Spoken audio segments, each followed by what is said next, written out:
우리가 어떤 공부를 할 때는 마지막에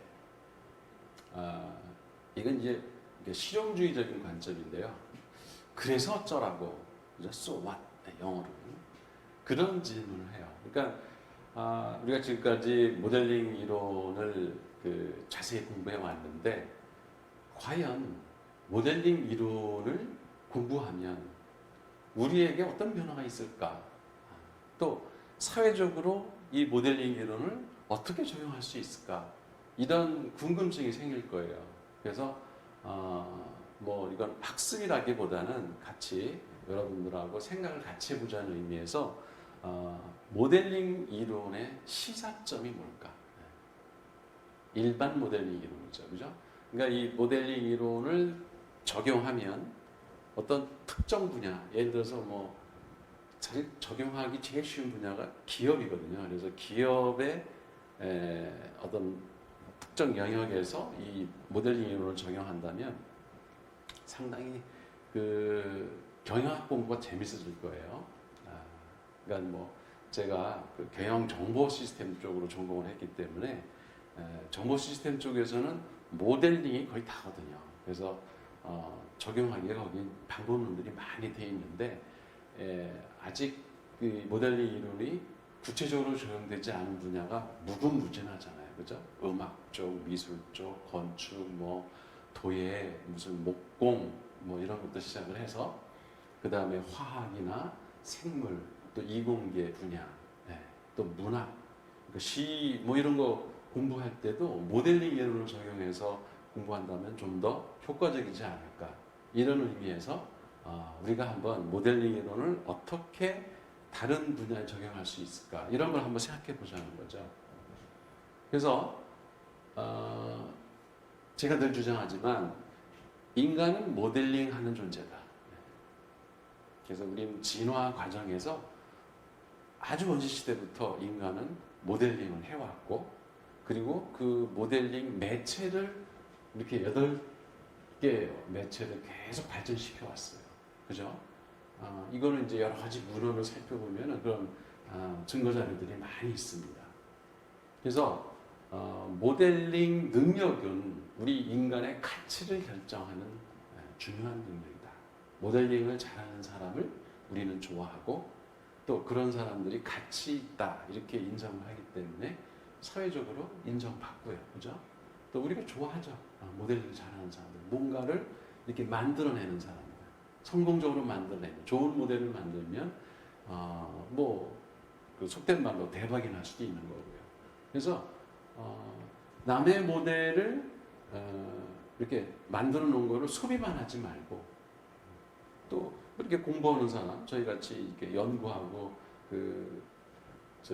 뭐 교수 이런 분들은 서양 학문을 이렇게 답습해가지고 그냥 이렇게 전달하는 능력, 뭐 그것도 중요한 거겠지만 그런 거에만 이렇게 머물지 말고 자기만의 뭔가를 만들어내는, 그러니까 자기의 모델을 만들어내는 노력이 중요하지 않겠는가. 그래서 그러니까 모델을 소비하는 소비자가 되지 말고, 거기에 그치지 말고 자기가 직접 모델을 생산하는 그런 주체가 되자. 이 모델링 이론에서 가장 강력하게 주장하는 겁니다. 그 다음에는 모델링에는 이제 차원이 있다라고 하는 면을, 사실 차원을 제가 뭐 제 나름대로 1차, 2차, 3차, 4차, 5차 이렇게 차원을 구분했지만 뭐 논란의 소지가 많을 수 있어요. 근데 그게 무슨 자로 재듯이 이렇게 어떤 1차원, 2차원 구분할 수 없을 경우도 많을 겁니다.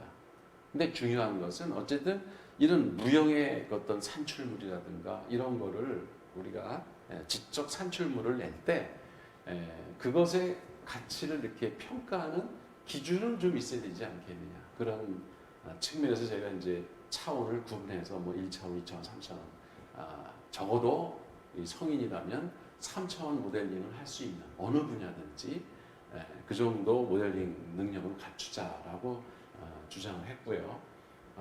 그런 측면을 여러분들이 생각하면서 차원성을 좀 생각하면서 모델링을 해보자. 1, 2차원에 혹시 내가 머무르고 있는 건 아닌가.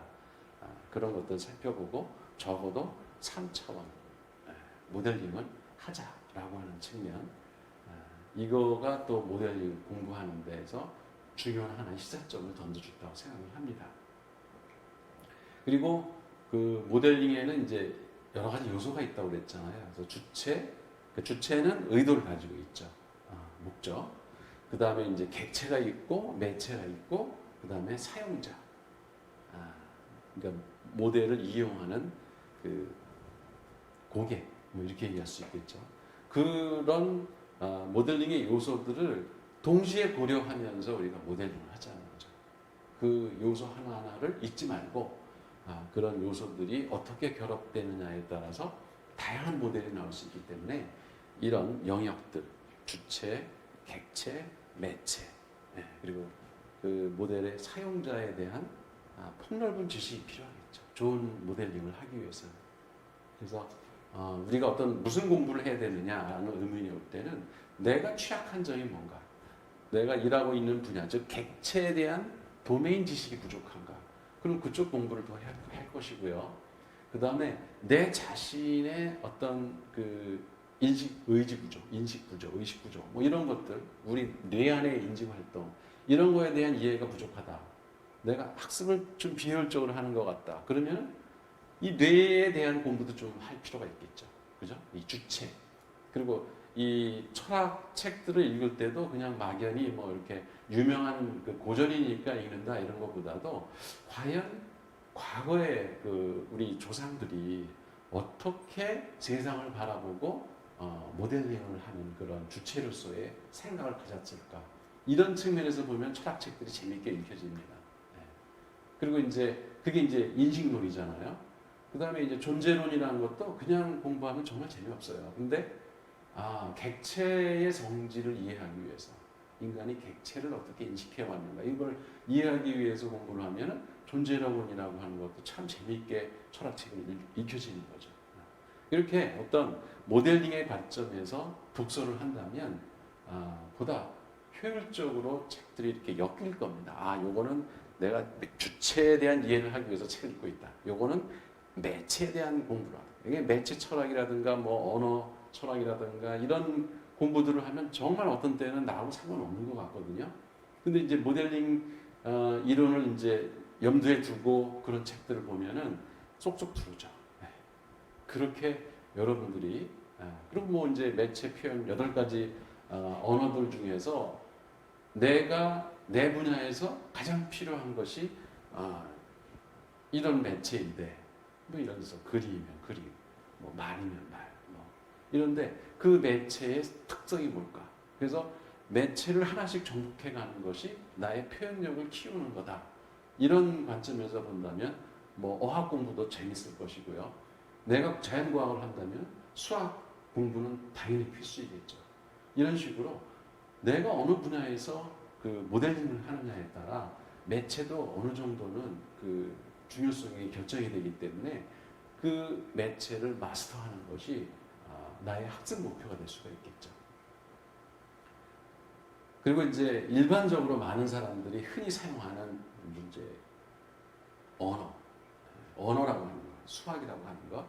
그래서 이제 우리 뭐 교과 과정에서 그걸 필수로 하지 않았겠어요? 초등학교 때부터 고등학교 때까지 국어, 영어, 수학 이런 거는 그냥 필수로 가르치잖아요. 근데 대학 들어와서도 그거는 계속 기본적으로 그 정도 매체는 우리가 소위 이제 어학과 수학 이 2가지 그 모델링 매체는 기본적으로 어느 수준까지는 익혀두는 게 보통 사람으로서 필요한 능력이다. 이런 생각을 가진다면 이걸 교육적인 측면에서 보더라도 모델링 매체로 수학 공부를 하면 참 재밌을 거예요. 근데 이게 다 입시 그 시험을 위한 도구로 전락을 해서 전부 스트레스 거리가 되는 거죠. 그죠? 국어나 영어도 그게 입시에 상관없이 공부한다면 얼마나 재밌겠어요. 그죠? 그런 식으로 우리가 교육적 측면에서도 이 모델링 그 관점에서 어떤 공부에 대해서 생각을 하면 훨씬 더 마음이 편해지고, 그죠? 재미있게 공부할 수 있을 것 같습니다. 그리고 이제 원시 언어, 그러니까 우리가 공교육계에 들어오기 전에 그러니까 원시인들도 사용했던 언어들, 물질, 소리, 그림, 그다음에 그 뭐예요, 몸짓, 바디랭귀지 이런 거를 어느 순간인가 이렇게 문명 시대가 되면서부터 점점 퇴색됐거든요. 중요성이. 이제 그 뭐 4차 산업혁명 시대 뭐 이런 얘기를 하는데 인공지능 시대가 오더라도 인간의 인간다운 면 이걸 찾기 위해서는 그런 원시 언어들을 다시 회복하는 노력이 필요하다고 저는 생각을 합니다. 또 그런 원시 언어들이 우리의 몸에 사실 DNA로 이미 이렇게 상속을 받은 거거든요. 조상으로부터. 그런 언어 활용 능력을 최대한 활용을 해서 우리가 그 내 생각을, 내 심상을 표현한다면 여러분의 표현 능력은 훨씬 그 지금보다는 그냥 단순히 문자와 말, 수식 이런 세 가지 학교에서 막 강조하는 그런 매체에 매몰되지 말고 좀 다양한 멀티미디어를 활용하면서 자기 모델링을 한다고 하면 그만큼 모델링 능력이 훨씬 뛰어날 거다. 저는 그렇게 장담을 합니다. 그리고 인공언어 수학이나 프로그램은 점점 갈수록 그 중요도가 올라가고 있죠. 그래서 이거를 어렵다 이렇게 그냥 제껴두지 말고 미래에 대비하기 위한 하나의 우리 모델링 매체라고 생각을 하면 좀 더 쉽게 다가갈 수 있지 않을까. 그 다음에 창의성. 창의성을 키우려면 일단 우리가 오감을 다 열어야 돼요. 그거 잊지 마시고 마지막으로 제가 강조하고 싶은 겁니다. 5가지 감각을 총동원해서 이 객체를 인식하라는 거죠. 그것이 우리 뇌 안에 축적된 어떤 지식이 다양해져서 그런 것이 재결합돼 가지고 창의성이 사실 나오는 거거든요. 창의성이라는 게 무에서 뭐가 뚝딱 나오는 게 아니고 결국은 우리 뇌 안에 있는 축적된 그런 감각 인상이나 개념들, 지식들, 기억 이런 것들이 재조합돼서 거기서 이제 이렇게 탄생돼서 나오는 거거든요. 그러니까 그런 것들을 놓치지 말고 보다 자연물 이런 것들을 그 오감을 다 동원해서 관찰하고 받아들이는 그런 기본적인 자세가 이 창의적인 모델링을 하는 데는 꼭 필요하다는 사실을 기억한다면 여러분이 이 모델링 이론 강의를 들은 성과가 있을 거라고 저는 생각을 합니다. 한 학기 동안 모델링 이론 강의 듣느라고 고생하셨습니다. 강의 마치겠습니다.